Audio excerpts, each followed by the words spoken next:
मम्मा मिर्चों के बगैर भी कुछ पका लिया करे।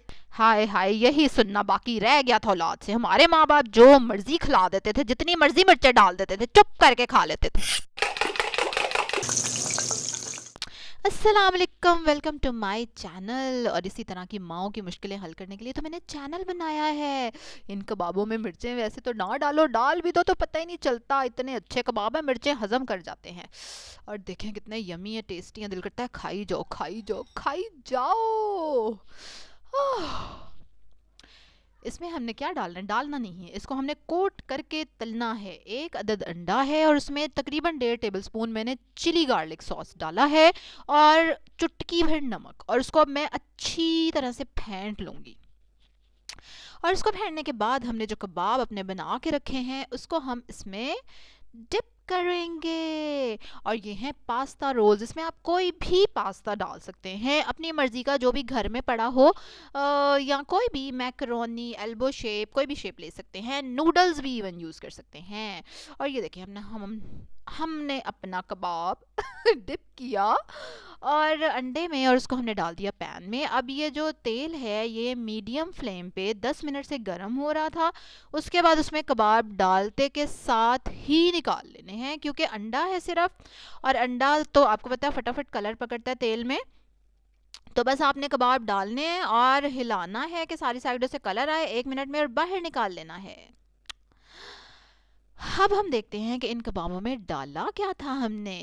इसके लिए आपको चाहिए 2 बड़े आलू उबले हुए, जिनको कि मैंने पीस लिया है। और उसमें जाएगा पास्ता। मेरे पास बो शेप पास्ता पड़ा था, ये 1 कप नाप के ना कच्चा, तो उसको उबाल लेना है और अच्छी तरह उबाल लेना है। और उबालने के बाद तकरीबन इतना ही गर्म जितना कि ये है, बहुत गर्म नहीं है खैर, लेकिन गरम गरम है, डाल देना है। उसके बाद ये सारे मसाले डाल देने हैं। ये सारे मसाले नामों के साथ एंड पे आपको पता चल जाएंगे। उसके बाद आपने इसको मिक्स करना है अच्छे से आलूओं के साथ। कितना पास्ता लिया है मैंने? 1 कप। आप कोई भी पास्ता कोई भी शेप का ले सकते हैं। नूडल्स अगर घर पड़ी हैं तो वो भी ले सकते हैं आप। और अब इसके अंदर एक और जाएगा इम्पोर्टेंट मसाला, वो है ज़ीरा। और ज़ीरा नहीं है सिर्फ, वो भुना हुआ ज़ीरा है, ठीक है। तवे को गरम करना है, हल्की आंच पे गरम करना है, और उसके ऊपर ज़ीरा डाल देना है और ज़ीरे को भुनने देना है, यानी खुशबू आने देनी है, जलाना नहीं, आंच हल्की रखनी है बिल्कुल। और उसको जब खुशबू आने लग जाए तो ज़ीरे को उतार लेना। और उसके बाद ये देखें हाथ में आप मसलेंगे तो वो कैसे पाउडर पाउडर सा बनता जा रहा है, और हाथ में ही मसल मसल के डाल देना। आप तो दोनों हाथों से मसलेंगे तो जल्दी मसला जाएगा, तो मेरे क्योंकि एक हाथ में मोबाइल है तो इसलिए थोड़ा टाइम लग रहा है, लेकिन खैर इसको मिक्स कर दें। और बस उसके बाद हम इसकी शेप बना लेंगे, कबाब वाली गोल गोल रोल बना लेंगे। आप इसके शेप चेंज भी कर सकते हैं इसकी, ठीक है, गोल भी बना सकते हैं या नगेट्स की शेप भी बना सकते हैं आप बिल्कुल। चलें भी, अब हम इसको रोल की शक्ल दे लेंगे। रोल बना लें आप, इसके नगेट्स शेप बना लें, गोल बना लें, ये अब आपकी अपनी मर्जी है, जो मर्जी इसकी शेप बना लें आप। और उसके बाद हम इसको रोल करने वाले हैं कॉर्न स्टार्च में। हाँ जी, कॉर्न फ्लावर नहीं, कॉर्न स्टार्च। तो कॉर्न स्टार्च क्या होती है? माया यार, जो माया मिलती है ना आम दुकान से, बस वो ले आना। हाँ, ये जो कॉर्नफ्लावर के डब्बे हैं ना, ये तो एमी फैशनी लोगों के काम है। It doesn't matter, it is same, बिल्कुल एक ही चीज़ है। चलो खैर, इसको अच्छी तरह से लगा लेना और उसके बाद झाड़ लेना है। और उसके बाद आपने देखा ही है कि इसको हमने कैसे फ्राई किया, अंडा लगा के। अच्छा, अंडा लगाने के बाद ब्रेड क्रम्स भी आप लगा सकते हैं अगर आप चाहें तो।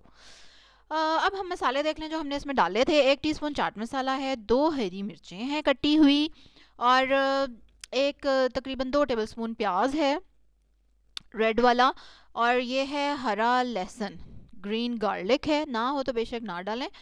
और उसके बाद है चुटकी भर गरम मसाला और 2 टीस्पून नमक है। नमक चख के आप और भी डाल सकते हैं। और आपने देखा इसमें कोई मिर्चें नहीं है, हरी मिर्चें भी मैंने इसलिए डाली कि मैंने खुद भी खाने थे, लेकिन बहरहाल काली मिर्चें अगर आप चाहें तो डाल सकते हैं, लाल मिर्चें चाहें तो डाल सकते हैं। और जो हरी मिर्चें थी वो भी बिल्कुल भी कड़वी नहीं लग रही थी पास्ता की वजह से। तो पास्ता के अंदर ये क्वालिटी है कि वो मिर्चों को ज़रा सा लाइट लाइट लाइट कर देता है। तो ये कबाब आपके बच्चे खाने वाले हैं बड़े ही मज़े से, जैसे कि मेरी बच्ची ने खाए। मम्मा इसमें तो बिल्कुल भी मिर्चें नहीं थी, ये तो आपने बहुत मजे के बनाए हैं।